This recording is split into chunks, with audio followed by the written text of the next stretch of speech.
Welcome back everyone. With the end of the DPC Season 2, this week we will take a quick look at the open qualifiers for the International Night and the new game mode, the Wrath of Mordecai. Before we begin, here are your 12 teams that are directly invited to Shanghai through the grueling long season. From the top of the list, we have Team Secret, who won 2 majors and placed second at Kuala Lumpur Major this season.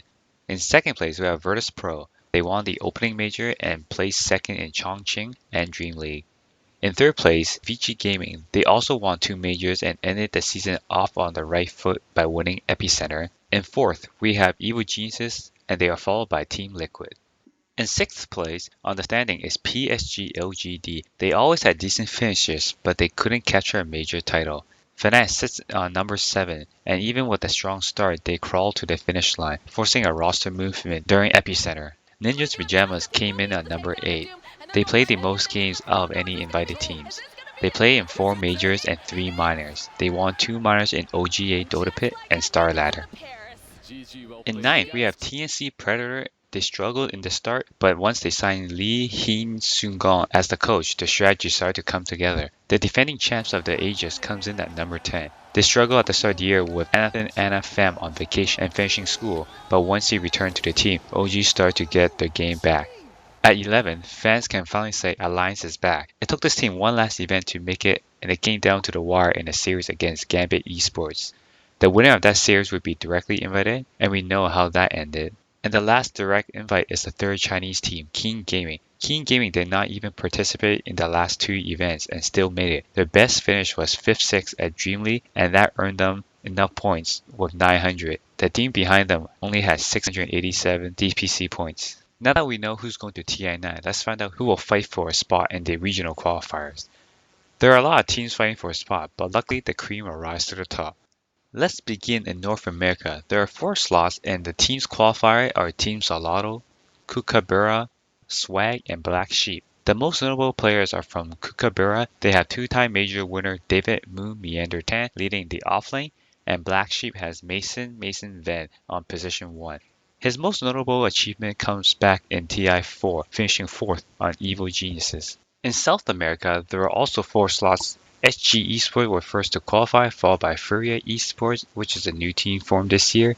Eagle Boys qualify in the second qualifiers alongside Gorillas Pride. Over in Europe, there were 6 slots available, since majority of the directly invited teams are from this region. Epic Name, Anti-Mage, and Hippomaniacs all qualify on day 1. Day 2, we saw Bold, 682, and Team Singularity rounding out the last 3 spots. The most notable teams from the open qualifiers are Anti-Mage. They're led by veteran trolls Cinderin Nielsen, and Team Bold led by TI3 winner Jerry EGM Lundqvist.